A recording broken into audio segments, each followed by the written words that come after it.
Phoenix Territory, June 12, 1902, 4:15 p.m., Adams Street Weather Bureau Station. The official thermometer reads 115.3 degrees Fahrenheit.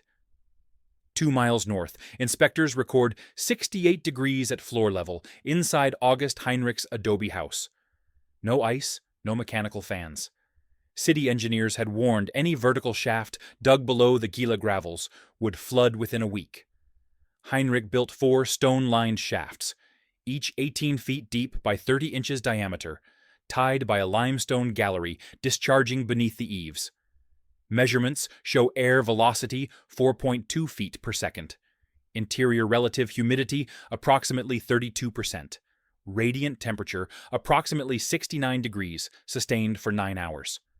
A memorandum goes to the Territorial Board of Health. In 1912, Phoenix school plans reference sub-earth convection tunnels. What officials labeled impossible becomes a municipal option. A verified temperature differential of 47 degrees forced the city to test, then copy the method. The clerk's pen moved across the Weather Bureau ledger in steady strokes. 112 degrees, 114, 116. The maxima climbed through June and July of 1902 in Phoenix Salt River Valley. On the porch outside, a shallow evaporator pan hissed dry by noon each day. The duty observer swung his sling psychrometer through the desert air and recorded single-digit wet bulb depression. The air so dry it could barely cool itself through evaporation. Inside the city's adobe buildings, residents endured a different measurement. Territorial health inspectors documented interior temperatures of 97 to 101 degrees during heat waves, even at night.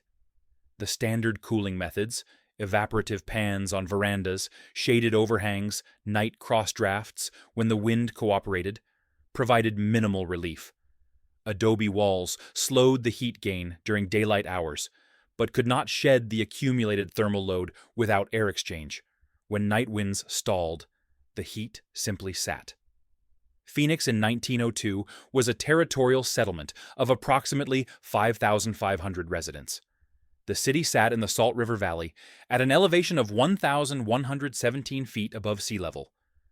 The valley's climate regime fell into what meteorologists classified as hot desert, classified as BWJ in the Köppen system that would be formalized 2 decades later. Summer monsoon moisture occasionally arrived in July and August, but June remained reliably dry and brutally hot.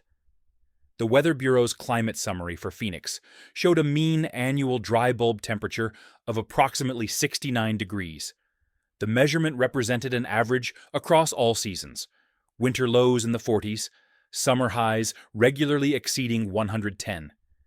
Deep in the ground, soil temperatures approach this same annual average, constant at depths of 18 to 22 feet, insulated from the daily thermal swings that baked the surface. August Heinrich understood this thermal reservoir. Born in Saxony in 1861, Heinrich had trained at the Freiburg Mining Academy before immigrating to the United States in 1887.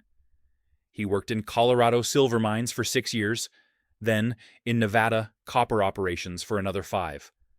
Mine ventilation engineering, the science of moving air through deep shafts to maintain breathable conditions and stable temperatures, formed part of his professional training. The mining texts he studied documented temperature gradients with depth, ventilation flow calculations, and moisture management in underground works. When Heinrich arrived in Phoenix in early 1902, seeking a drier climate for respiratory health, he brought technical knowledge that had no local equivalent. Phoenix builders knew adobe construction, evaporative cooling, and shade management. They did not know deep soil thermal coupling. Heinrich's proposal was direct. Couple the house to the constant temperature stratum below using vertical shafts as a cold source. Then distribute the cooled air at floor level through a lateral gallery. The engineering principle was simple: hot air rises, cold air sinks. Create a temperature differential between 2 connected vertical passages, and air will circulate naturally. Connect the lower passage to cool, deep soil, and the circulation will draw heat from the building continuously. No pumps, no fuel, only natural convection driven by density differences in air masses at different temperatures. The conventional wisdom said it could not work. More precisely, the conventional wisdom said it would flood. Phoenix sat atop valley fill. Layers of sand, gravel, and clay deposited by the Salt River over geological time. The Gila conglomerate formation, a cemented gravel layer, appeared at varying depths across the valley. Below the Gila gravels, groundwater tables fluctuated seasonally. Any excavation penetrating the gravel layer would, according to local construction experience, encounter water. But Heinrich cited numbers from German mining tables, published around 1868, that showed equilibrium temperatures of 68 to 70 degrees at these depths in similar climates. The Freiberg mining texts documented shaft construction in water-bearing formations. The techniques existed. They simply had not been applied to residential construction in Phoenix. Without deep soil coupling, Phoenix homes tracked the ambient temperature with almost no thermal relief. Heinrich claimed he could hold 68 to 70 degrees in full sun, while neighbors endured 100-degree nights. The claim seemed extraordinary. A 45 to 47-degree temperature differential using no fuel and no mechanical system violated common sense, until one accounted for the massive thermal mass of the Earth itself. The soil beneath. Phoenix contained millions of cubic yards of material at stable temperature. Coupling a small building to that mass was not creating cooling. It was borrowing stability from a reservoir that dwarfed any human structure. February 10 through 28, 1902. Phoenix City Hall, Maricopa County Records Office. City engineer Robert W. Farish examined a sketch showing 4 vertical shafts connected by an underground gallery. His pencil moved to the margin. Below Gila gravels, flood. Farish had supervised Phoenix municipal construction since 1898. He knew local geology from foundation excavations, well drilling, and sewer installations. The Gila gravel appeared at depths ranging from 8 to 15 feet across the valley. Below that cemented layer, excavations encountered moisture. The seasonal water table fluctuated between 12 and 20 feet depth, depending on irrigation patterns and Salt River flow. Any shaft penetrating to 18 feet would, by Farish's estimation, breach the gravel seal and create a collection point for groundwater. The engineering objection was straightforward. Water flows to the lowest available point. An 18-foot shaft bottom would sit below most of the valley's structures. Seepage from the surrounding formation would accumulate in the shaft. Within days, perhaps hours after completion, the shaft would fill to the local water table equilibrium depth. The system would transform from an air passage into a sump. The entire concept would fail before the first summer test. Farish's calculations assumed saturated conditions at depth. He estimated seepage rates based on the permeability of valley fill materials, sandy gravels with moderate hydraulic conductivity. His notes indicated an expected inflow of approximately 3 to 6 inches per day per shaft. 4 shafts would require continuous pumping to maintain air passages. The operational cost would exceed any cooling benefit. The proposal was, in his assessment, impractical. Heinrich presented counter-evidence. The German mining tables he brought showed stable, dry conditions in properly constructed mine shafts at comparable depths in arid regions. The Freiberg texts documented the Bergbaukunde, mining science, including shaft lining techniques, drainage gallery design, and moisture management in semi-saturated formations. The tables showed temperature measurements from European mines. At 18 meters depth in Germany's Harz mountain region, shaft temperatures remained at 16 to 17 degrees Celsius, approximately 60 to 63 degrees Fahrenheit, year-round. In Mediterranean climates with lower precipitation, the constant temperature appeared at shallower depths and higher values. Heinrich had drawn a psychrometric chart by hand, plotting the potential temperature differential in Phoenix's dry air. The chart showed lines of constant enthalpy, total heat content, crossing lines of constant relative, humidity. When air at 115 degrees and 10% relative humidity contacted a surface at 68 degrees, heat transfer occurred at a rate determined by the temperature differential and the thermal properties of the air. The calculation showed 45 to 50 degrees cooling potential if the geometry allowed efficient heat exchange. His target depth of 18 feet would sit above the active groundwater table, which he estimated at 22 to 25 feet based on reported well depths in the area, but below the zone affected by daily temperature swings. Weather Bureau soil temperature measurements from other arid stations showed the diurnal thermal wave penetrating approximately 3 to 4 feet. The seasonal wave reached 8 to 10 feet. Below 10 feet, temperature remained essentially constant year-round. The outlet geometry was critical to maintaining natural convection.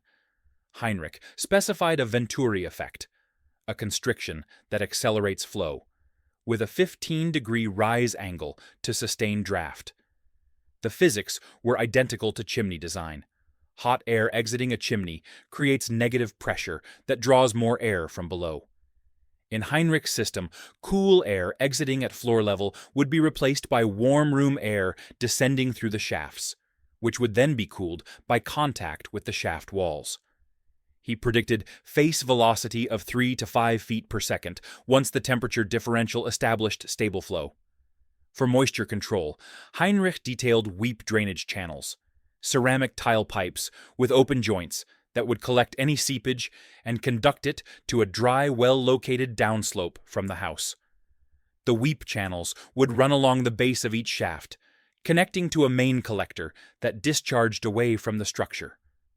Above the weep channels, graded gravel backfill would provide additional drainage paths. Most critically, a capillary break, a layer of coarse aggregate separating the shaft bottom from the underlying soil, would stop moisture from wicking upward into the air, passages through capillary action in fine-grained materials. The Phoenix City Council minutes for February 26, 1902, noted the engineer's caution.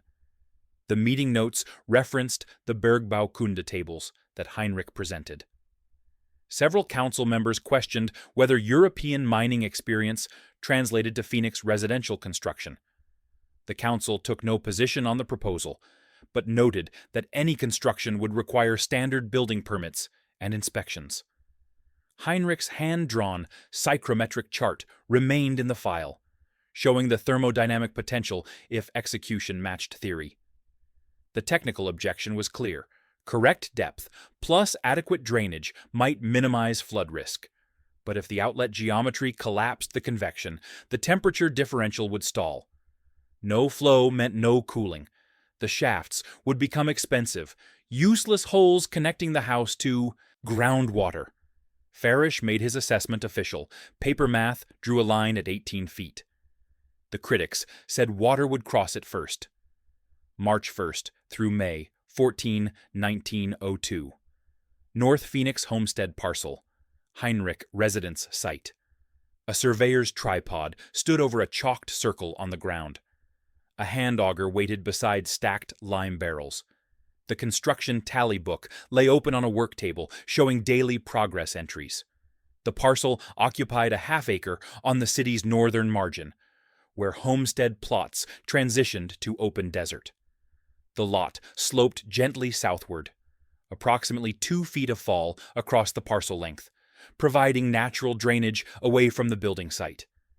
Heinrich had selected the location specifically for subsurface conditions.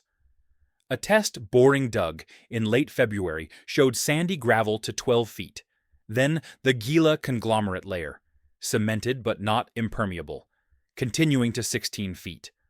Below 16 feet, the formation transitioned to looser gravels and sand lenses.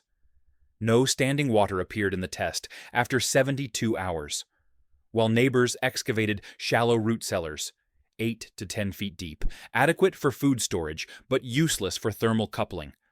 Heinrich's crew began 4 shafts. Each would penetrate 18 feet to reach the constant temperature layer. Each would measure 30 inches in diameter. The shaft walls would receive continuous stone lining set in lime mortar, then finished with lime plaster. The excavation sequence began at the northwest corner shaft. The crew used a post-hole auger for the first 6 feet, removing soil in cylindrical lifts.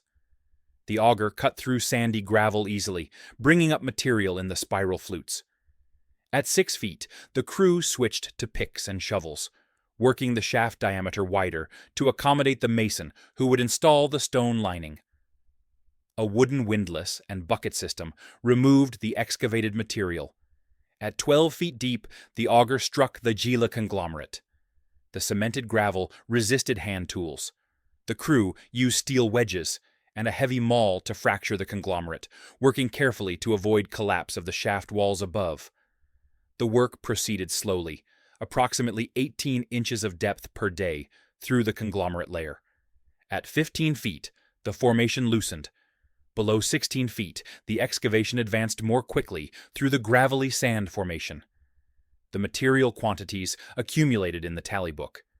Each shaft required approximately 12 cubic yards of stone for lining. Field stone collected from desert washes within 5 miles of the site. The stone ranged from 4 to 12 inches in maximum dimension, shaped roughly by hammer to fit the circular shaft profile.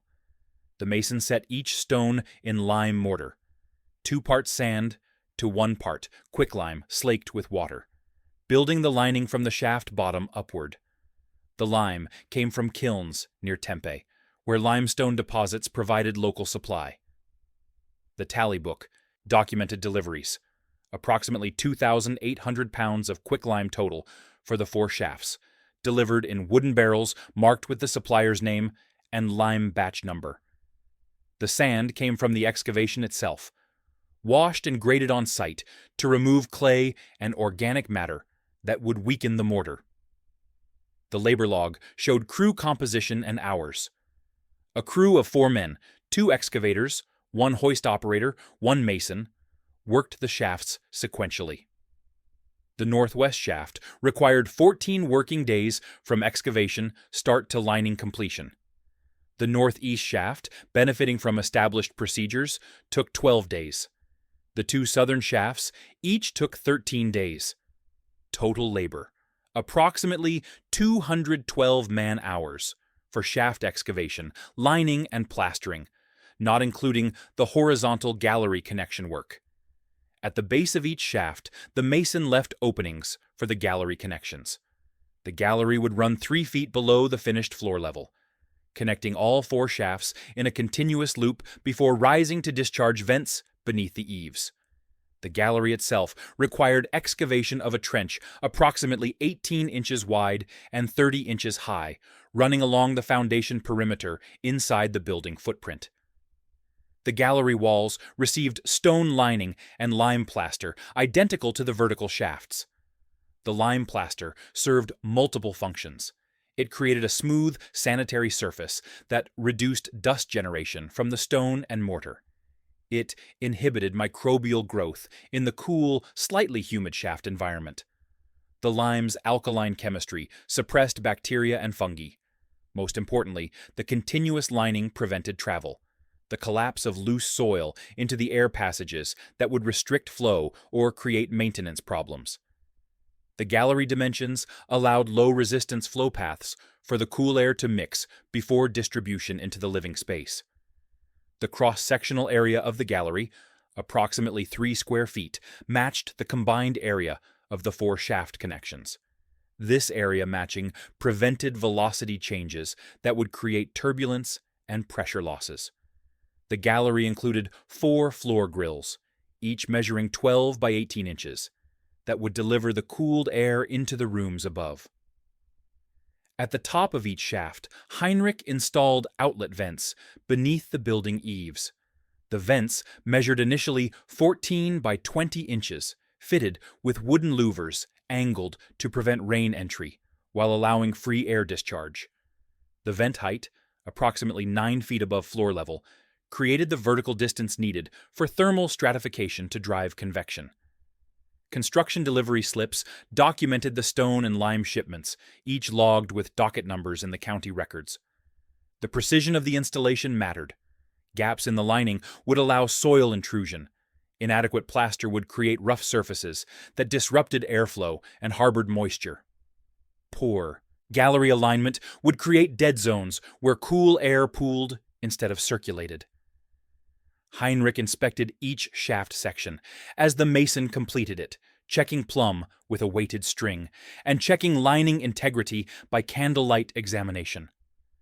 The weep drainage system installation occurred simultaneously with the shaft lining. At the base of each shaft, the crew laid ceramic drainage tile, cylindrical sections approximately 4 inches in diameter with open joints that allowed water entry. The tile ran from each shaft to a central collector that discharged into a dry well 30 feet from the house. The dry well, a pit 6 feet deep and 4 feet in diameter, filled with coarse gravel, would accept any drainage without creating standing water near the structure. Above each weep tile, the crew placed a 12-inch layer of coarse gravel, washed river cobbles ranging from 1 to 3 inches in diameter. This gravel layer provided the capillary break. Fine-grained soils transport moisture through capillary action, the tendency of water to rise in small pores through surface tension. Coarse gravel has pore spaces too large for effective capillary transport. The layer prevented any moisture in the underlying formation from wicking up into the shaft air passages. The first inspection occurred on May 16, 1902, 2 days after construction completion. The outdoor temperature that day reached 115 degrees. The Weather Bureau thermometer at Adams Street recorded the maximum at 3:30 p.m. At the Heinrich residence, a thermometer placed at floor level inside the house read 68 degrees at the same time. A psychrometer showed 32% relative humidity. The inspector from the Territorial Board of Health noted the measurements in his field book, along with observations. No standing water in shafts. Air movement perceptible at floor grills. The interior is noticeably cooler than the exterior. On a 115-degree day, with no mechanical cooling and no ice delivery, the measurements showed 47 degrees of temperature differential. June 1902. A test pit at the parcel margin, dug to verify drainage conditions and settle the flooding prediction. City Engineer Farish requested the test as a condition of approving the system for occupied use. The test pit, located 20 feet from the nearest shaft, would be excavated to 20 feet depth to observe groundwater conditions below the shaft bottoms. The crew completed the test pit excavation in 2 days. At 18 feet, the depth of the shaft bottoms, the excavation showed damp soil but no standing water. The soil color transitioned from light brown above to darker gray-brown, indicating proximity to the saturated zone. At 19 feet, the excavation showed visible moisture on the pit walls. At 20 feet, a small seep appeared in the pit bottom, water slowly accumulating from the surrounding formation. The measuring rod dropped to the bottom at 6 p.m. on June 4th. The crew marked a chalk line on the pit wall at the water level. The next morning at 6 a.m., 12 hours later, the water level had risen less than 1 inch. By evening of June 5th, 24 hours total, the water stood at approximately 1 1/2 inches depth in the pit bottom. The accumulation rate, less than 1 inch per day. The seepage rate indicated formation permeability of approximately 2.1 inches per hour. Moderate hydraulic conductivity, typical of sandy gravels. The water entering the pit bottom was not flooding. It was seeping slowly from the saturated zone below. More significantly, the water moved laterally through the formation rather than accumulating rapidly. The gravel layers transported water horizontally toward the Salt River drainage system more effectively than vertical collection occurred. The predicted instant flooding did not occur. Farish examined the test pit measurements and revised his assessment. The shaft bottoms at 18 feet sat above the primary saturated zone. The capillary fringe, the zone where soil pores contain water pulled up by surface tension from the water table below, extended from approximately 22 feet depth up to 19 feet. The shaft bottoms at 18 feet remained outside this zone under normal conditions. The ceramic tile weep channels that Heinrich had installed would handle the minimal seepage. The weep system design called for drainage capacity of approximately 6 inches per day per shaft, far exceeding the observed seepage rate of less than 1 inch per day in the test pit.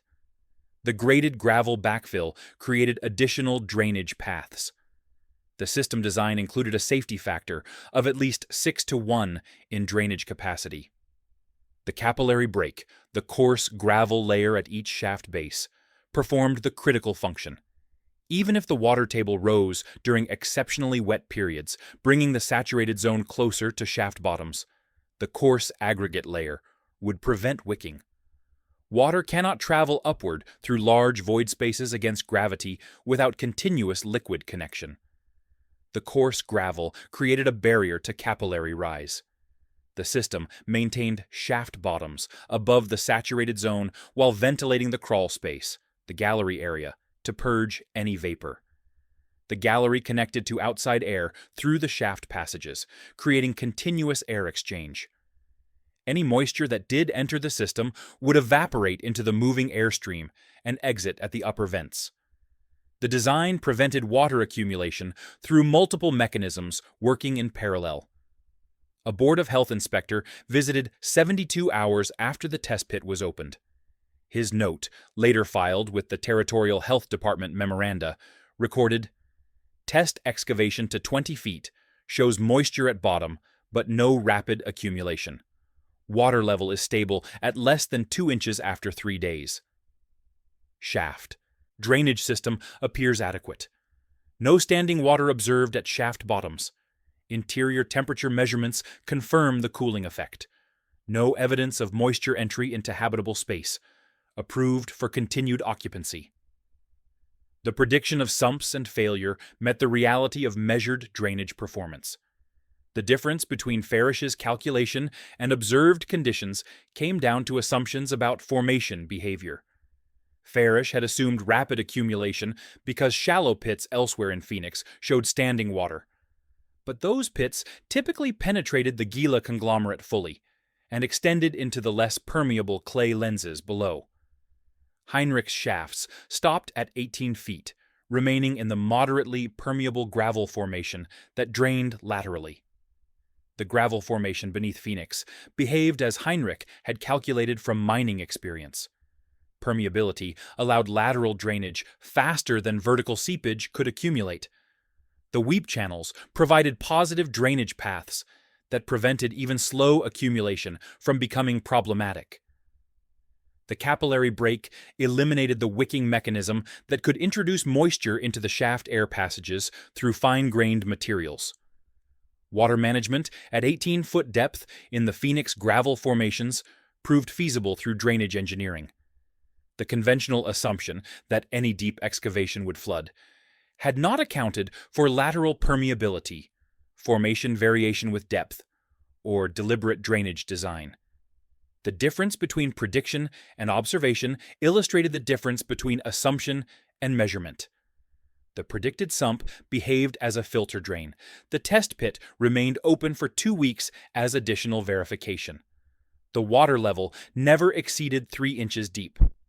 When heavy rain fell on June 9, approximately 1.2 inches in 6 hours, recorded at the Weather Bureau station, the test pit water level rose to 4 inches, then subsided to 3 inches within 24 hours, as the formation absorbed and transported the infiltration laterally. The system demonstrated resilience to transient moisture events. August 5-9, 1902.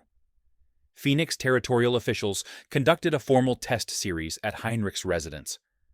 The 3-month operating period since completion provided sufficient time for the system to reach steady-state thermal conditions. The city brought calibrated instruments: United States Signal Service anemometer number 61, a Robinson cup anemometer with 4 hemispherical cups on a vertical shaft calibrated at the Weather Bureau's instrument shop in Washington, spun at the gallery grill, measuring airflow. A sling psychrometer, 2 thermometers mounted on a rotating handle, one with a wet wick for measuring wet bulb depression, read temperatures at multiple locations. The test protocol specified measurements at 3 times daily, 8 a.m., 2 p.m., and 8 p.m., covering morning, peak, heat, and evening conditions. The observers recorded outdoor conditions at the Weather Bureau standard shelter location, adjacent to the house. Indoor measurements occurred at 4 floor locations, corresponding to the gallery outlet grills, plus 1 center room location. The anemometer measured airflow at the northwest grill, the location with the highest sustained velocity based on preliminary observations. Day 1, August 5, 1902. Morning reading at 8 a.m. showed outdoor temperature 79 degrees, indoor temperature 67 degrees. Temperature differential 12 degrees. Airflow 2.8 feet per second. By 2 p.m., outdoor temperature reached 114 degrees. Indoor temperature measured 68 degrees at 3 of the 4 grill locations, 69 degrees at the 4th. Temperature differential 45 to 46 degrees. Airflow 4.3 feet per second. Evening reading at 8 p.m. showed outdoor temperature 96 degrees, indoor 68 degrees, differential 28 degrees. Airflow 3.6 feet per second. Day 2, August 6. Morning outdoor 77 degrees, indoor 67 degrees. Afternoon outdoor 115 degrees, indoor 68 degrees. Differential 47 degrees. Airflow peaked at 4.4 feet per second. Evening outdoor 94 degrees, indoor 68 degrees. Day 3, August 7. Morning outdoor 81 degrees, indoor 68 degrees. Afternoon outdoor 116 degrees, indoor 68 degrees. Differential 48 degrees. Airflow 4.2 feet per second. Evening outdoor 97 degrees, indoor 69 degrees. The measurements recorded over 3 days established the system performance envelope. The indoor temperature remained between 67 and 69 degrees across all measurement periods, regardless of outdoor conditions ranging from 77 to 116 degrees. The system showed maximum temperature differential during peak afternoon heating, when the difference between outdoor and deep soil temperature reached its maximum. The system showed minimum temperature differential during cool morning hours, when outdoor temperature approached the soil temperature. Air velocity at the outlet grills ranged from 2.8 to 4.4 feet per second, corresponding to volumetric flow rates of approximately 120 to 190 cubic feet per minute through each grill. With 4 grills total, the system delivered approximately 480 to 760 cubic feet per minute of cooled air to the interior space. The house volume, approximately 3,200 cubic feet, based on dimensions of 40 feet by 20 feet by 4 feet ceiling height, received 9 to 14 air changes per hour from the shaft cooling system alone. The radiant temperature, measured with a globe thermometer consisting of a hollow copper sphere painted black with a thermometer at its center, showed 69 degrees plus or minus 1 degree throughout the peak heating period. The radiant temperature measurement captured the average temperature of all surfaces visible from the measurement point, weighted by the view factor to each surface. The close agreement between air temperature and radiant temperature indicated that wall and ceiling surfaces remained cool, avoiding the asymmetric thermal radiation that creates discomfort even when air temperature is moderate.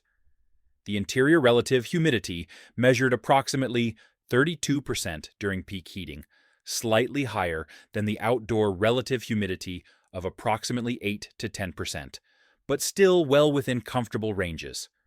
The humidity increase came from the cooling process itself.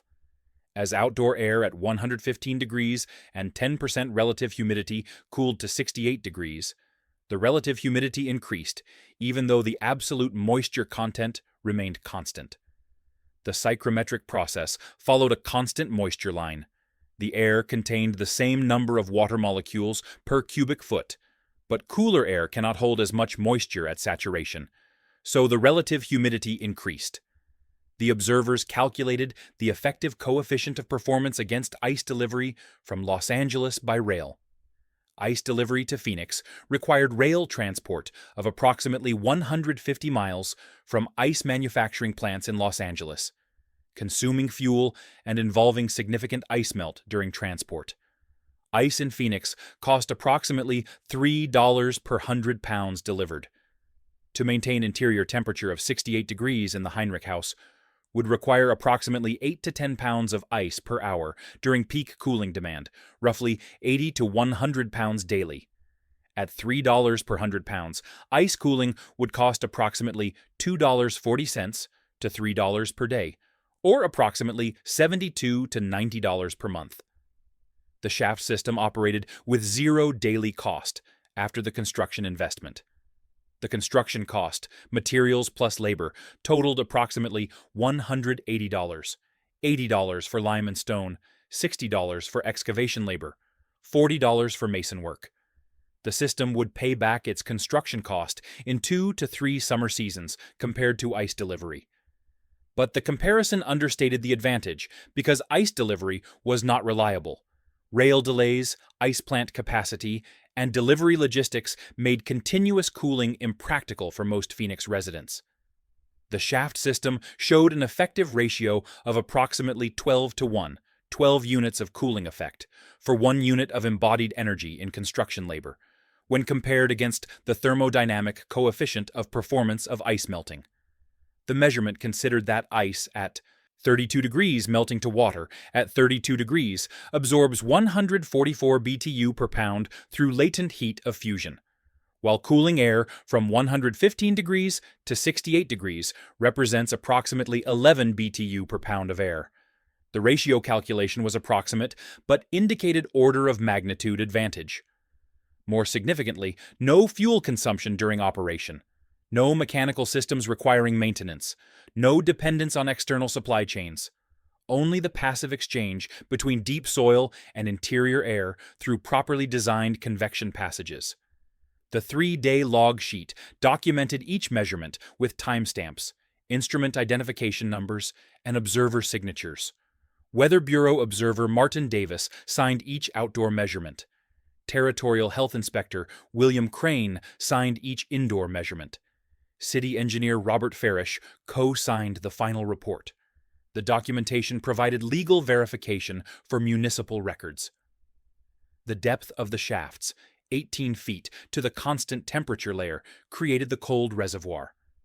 The gallery plenum stabilized the outlet flow, mixing air from 4 shafts before distribution, to avoid cold drafts from any single high-velocity outlet. The Venturi effect at the top vents, created by the 15-degree rise angle and the transition from 30-inch shaft diameter to 14 by 20-inch rectangular outlet, maintained the draft through thermal pressure differential. The soil-coupled plenum outperformed rail-delivered ice on effectiveness, cost, and reliability. The measurements confirmed the thermal physics Heinrich had calculated on paper 5 months earlier. The deep soil remained at 68 to 70 degrees year-round, unaffected by surface conditions. The shaft geometry coupled the house to this thermal mass. The result: sustained interior comfort at 68 degrees while the desert outside exceeded 115 degrees. The temperature differential of 47 to 48 degrees during peak heating represented the maximum performance limit. The difference between surface maximum and subsurface constant. The system delivered cooling equal to its theoretical maximum based on local geology and climate. September 1902. The Phoenix Republican newspaper ran a brief item on September 12. The galley headline read, "Germans' Cellar Trick."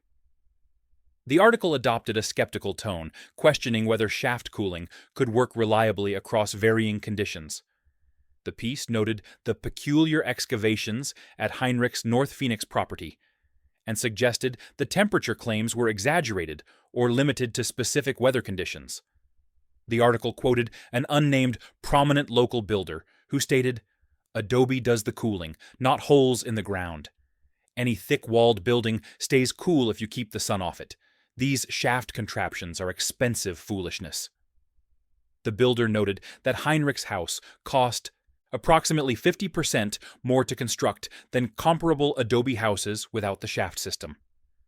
The article concluded with the observation that time will tell whether German mining theory applies to Arizona living. The Phoenix Gazette, the city's competing newspaper, did not cover the Heinrich cooling system. The absence of coverage suggested editorial judgment that the system was not newsworthy, either too experimental or too impractical to merit public attention. In the competitive newspaper environment of 1902 Phoenix, stories needed broad public interest to justify column space. An unusual cooling system in one house did not meet that threshold. But at the Territorial Board of Health office on Washington Street, a different documentation process was underway. E.G. Coe, Territorial Health Officer since 1899, reviewed the August test data that Inspector Crane had submitted. The 3-day measurement series showed consistent interior temperatures at or below 70 degrees during conditions when conventional buildings exceeded 95 degrees. The measurements included instrument specifications, multiple observation points, and co-signed verification by city engineering staff. Coe prepared a report for Public Health Reports, the weekly bulletin published by the United States Marine Hospital Service documenting public health conditions and innovations across territories and states. Volume 17 of Public Health Reports, covering July through December 1902, would include territorial health summaries. Coe's September submission included a paragraph on subsurface thermal coupling for building cooling in arid climates. The filed report included data tables, dry bulb temperatures at multiple times and locations, wet bulb temperatures showing moisture conditions, relative humidity readings showing the psychrometric state, air velocity measurements showing convection rates, temperature differentials showing cooling effectiveness. The instrument methods were noted. Sling psychrometer calibrated against Weather Bureau standards on July 28, 1902, certificate number 461. Signal service, anemometer number 61, calibrated December 1901, accuracy plus or minus 0.1 feet per second. Multiple measurement points to verify spatial distribution. 4 floor grills plus 1 center location. The report made no claims about novelty or importance. It did not advocate for adoption or suggest the system represented a breakthrough. It simply recorded the measured thermal performance of a residence in Phoenix territory using subsurface thermal coupling during August 1902. The tone was clinical. Measurements indicate sustained interior temperature reduction of 45 to 48 degrees during peak exterior heating. The system utilizes vertical shafts to 18-foot depth, coupled by a horizontal gallery. No mechanical cooling employed. Occupants report satisfactory comfort during extreme heat periods. The newspaper's mockery and the health department's technical documentation represented two parallel responses to the same phenomenon. Public press coverage emphasized the unusual nature of the system, the cellar trick framing that suggested sleight of hand rather than engineering. The article questioned whether the measurements were accurate, whether the cooling was actually from the shafts or from adobe's natural insulation, whether the cost justified the benefit. The skepticism reflected common journalistic practice. Novel claims require extraordinary proof, and provisional disbelief protects readers from fraudulent schemes. The official technical record took a different approach. Public health reports existed to document health conditions and interventions without editorial judgment about their broader significance. If a territorial health officer observed and measured a phenomenon related to building habitability, the protocol was to document it regardless of whether it seemed important. The preservation of measurement data served future reference, not immediate advocacy. The contrast between galley headlines and measurement ledgers illustrated the difference between public perception and technical validation. The newspaper reached 5,000 Phoenix residents and visitors. Public health reports reached approximately 2,000 health officers, physicians, and engineers nationally who received the bulletin by mail. The newspaper created an impression. The health bulletin created a record. One dismissed the system as a curiosity. The other documented specific, repeatable performance under controlled observation. The divergence had consequences. Newspaper readers formed opinions based on the German's cellar trick framing. The skeptical tone, the unnamed builder's dismissal, the suggestion of foolishness. These shaped public perception. When residents discussed Heinrich's house, they often repeated the newspaper's characterization rather than referencing the health department measurements. The social framing overshadowed the technical performance. But the health bulletin documentation reached different audiences. An engineer in Yuma, Arizona Territory, reviewing public health reports while researching building codes for a new hospital, would see the Phoenix measurements. An architect in El Paso, Texas, seeking cooling solutions for a proposed hotel, might reference the Territorial Health Summary. A military facilities planner considering construction standards for southwestern posts would note the temperature differentials achieved without mechanical systems. Publication in the popular press did not lead to immediate adoption. The social skepticism, the cost concerns, the novelty framing all created barriers. But preserved logs in the health department files triggered later re-inspection when engineers sought verification of unusual claims. The documentation endured while the editorial skepticism faded. 3 years later, when city officials re-examined the Heinrich system, they referenced the public health reports filing and requested verification measurements. The bulletin entry provided the evidentiary foundation for later municipal acceptance. The Heinrich House became, in Phoenix conversation during fall 1902, the German's house with the hole cooling. The phrasing carried implicit skepticism. A system based on holes seemed inherently less substantial than systems based on visible technology like thick walls or mechanical fans. The social dynamics of technological adoption often work against innovations that seem too simple. If keeping cool in Phoenix summer requires only holes to cool soil, why hasn't everyone done it? The absence of precedent suggested impracticality rather than opportunity. Yet measurements continued to accumulate. Heinrich maintained his own log of daily temperatures through September, October, and November. As outdoor temperatures moderated through fall, the shaft system's temperature differential decreased, but never reversed. When outdoor temperature reached 80 degrees in September, indoor temperature measured 72 degrees, the cooling effect persisting but diminished. By November, outdoor and indoor temperatures converged near 70 degrees, as outdoor conditions approached the soil temperature constant. The system provided no cooling when outdoor temperature equaled soil temperature, but it also created no heating penalty. The shafts simply became neutral, moving air at building temperature. The winter months from December through February showed another pattern. On cold nights, when outdoor temperature dropped to 40 degrees, the shaft outlets delivered air at approximately 68 degrees, now warmer than outdoor air. The thermal coupling reversed direction. Instead of cooling the building, the deep soil warmed it relative to outdoor conditions. The system provided passive warming of approximately 25 to 30 degrees during cold periods.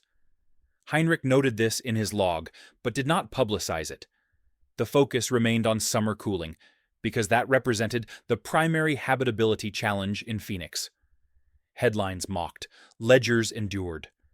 The divergence between public perception and technical documentation would require years to reconcile.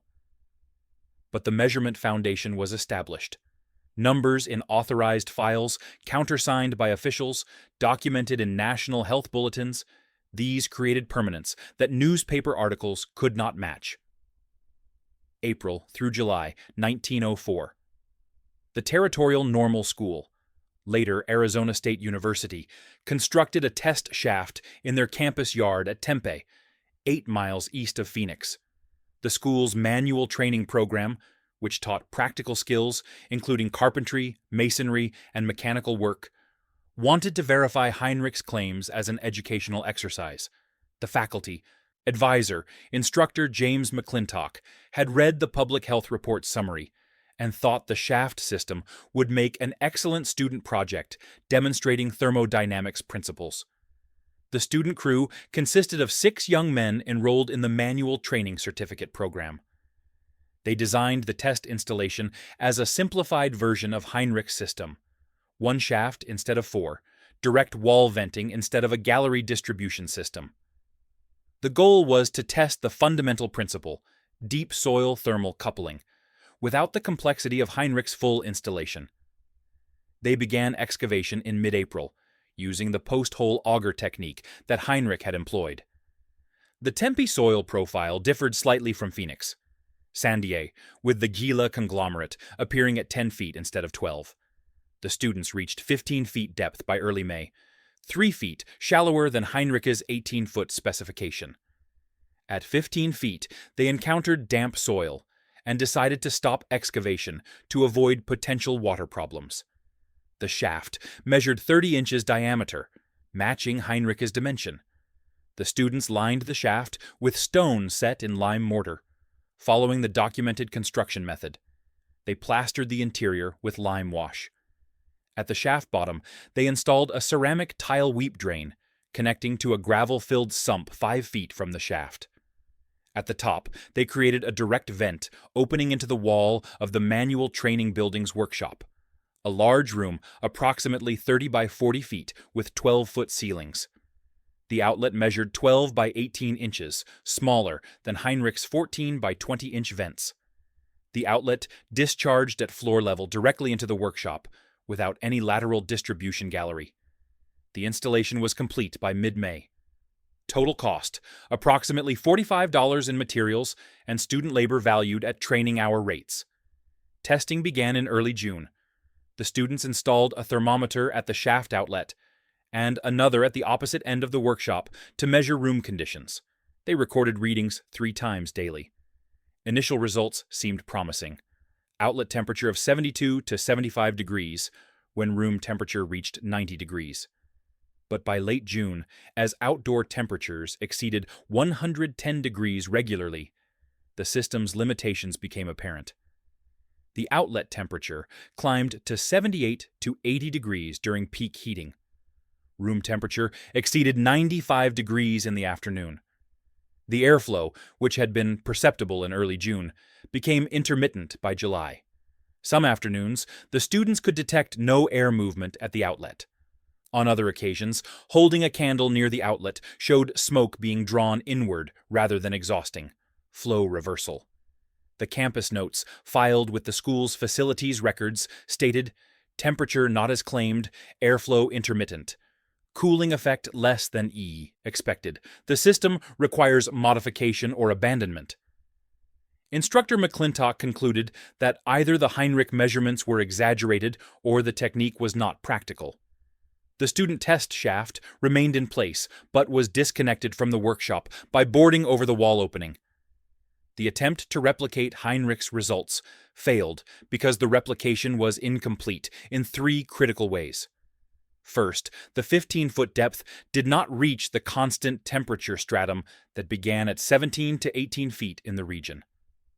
The soil temperature at 15 feet still experienced some diurnal thermal swing, not as extreme as surface temperature, but enough to reduce the available temperature differential by 5 to 8 degrees compared to 18-foot depth. Soil temperature measurements from agricultural experiment stations in Arizona during this period showed the thermal penetration depth. The diurnal thermal wave, the daily heating and cooling cycle, affected soil to approximately 3 to 4 feet.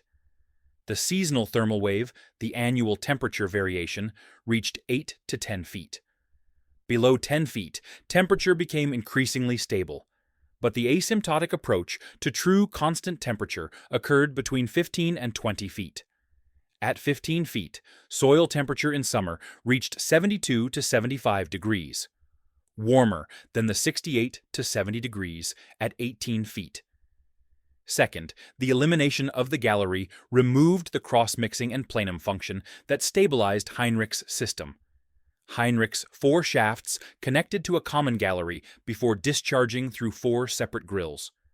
This configuration averaged the temperatures from all 4 shafts, smoothed any short-term fluctuations, and distributed the cooled air across the floor area to avoid cold drafts.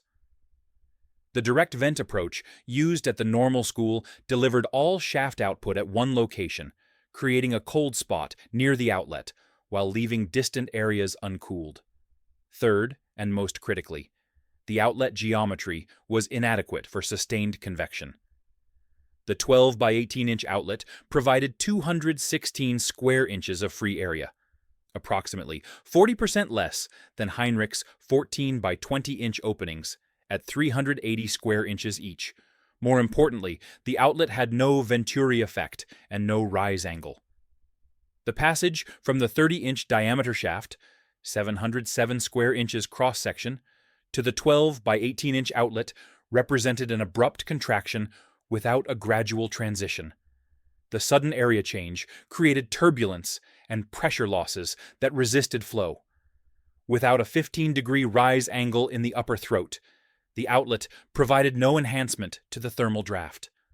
Heinrich's rising outlet created a chimney effect, where the warm air exiting through the rising passage created additional negative pressure that helped draw cool air from the shafts below. The normal school's horizontal outlet provided no such enhancement. The convection relied solely on the temperature difference between shaft air and room air.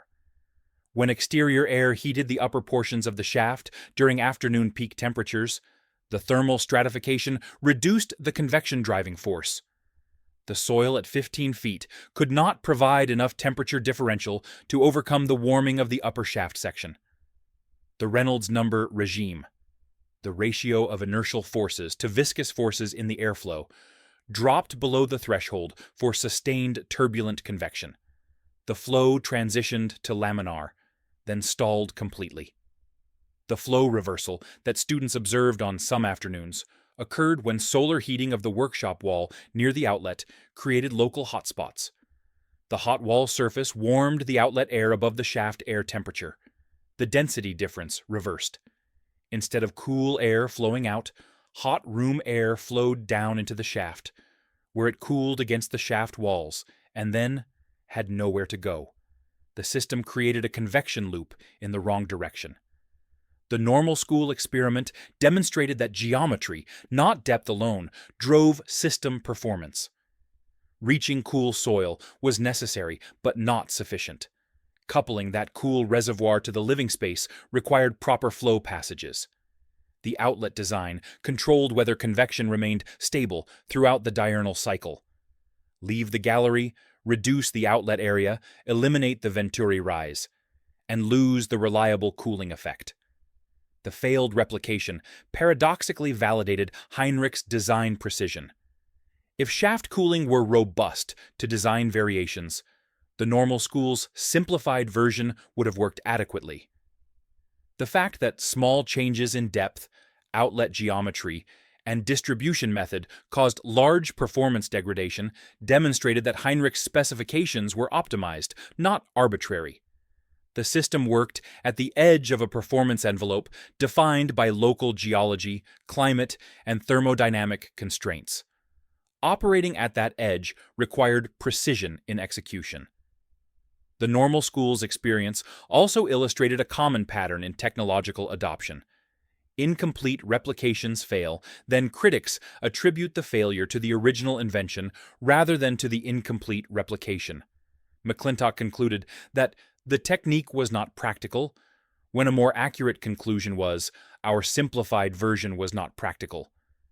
The distinction mattered. Heinrich's system continued operating successfully throughout the same period when the normal school system was failing. But the normal school's experience contributed to regional skepticism about shaft cooling. August through September, 1904. Heinrich observed his own system's behavior more carefully after hearing about the normal school's difficulties. He wanted to understand whether his system experienced similar afternoon performance degradation. He held a candle at each of the 4 upper grills and watched the smoke patterns at different times of day. Early morning, 6 a.m., outdoor temperature 75 degrees. Smoke flowed upward smoothly from all 4 vents. Mid-morning, 10 a.m., outdoor temperature 95 degrees. Smoke still flowing upward, slightly faster. Noon, outdoor temperature 108 degrees. Smoke flowing strong, upward from all vents. 2 p.m., outdoor temperature 114 degrees, peak heat. Smoke from the north-facing vents flowing upward normally, but smoke from the south-facing vents showing hesitation. Sometimes flowing upward, sometimes hanging nearly still, occasionally drifting slightly downward. The observation revealed that solar heating affected the upper shaft sections differentially. The south-facing outlets, receiving direct afternoon sun on the eave, overhang, and upper wall, experienced more heating than north-facing outlets. The temperature gradient in the upper few feet of the shaft decreased when solar radiation heated the shaft cap and upper wall. The system did not fail. Interior temperature remained at 68 to 70 degrees throughout, but the south-facing outlets showed reduced flow during peak solar heating. Around 2 p.m., when exterior temperatures peaked and solar angles put maximum radiation on south walls, the smoke from south outlets reversed direction momentarily, flowing downward into the shaft instead of exhausting upward. The reversal lasted approximately 15 to 30 minutes. By 3 p.m., as the sun moved westward and direct radiation decreased, outflow resumed. By 7 p.m., with outdoor temperature dropping to 98 degrees and no direct solar heating, all outlets showed strong upward flow again. The observation contradicted Heinrich's assumed always outflow pattern. The diurnal thermal cycle created periods when the temperature differential temporarily weakened at individual outlets. During peak heating, solar radiation on the upper portion of south-facing shafts added heat faster than the shaft walls could conduct it away to the deep soil thermal mass.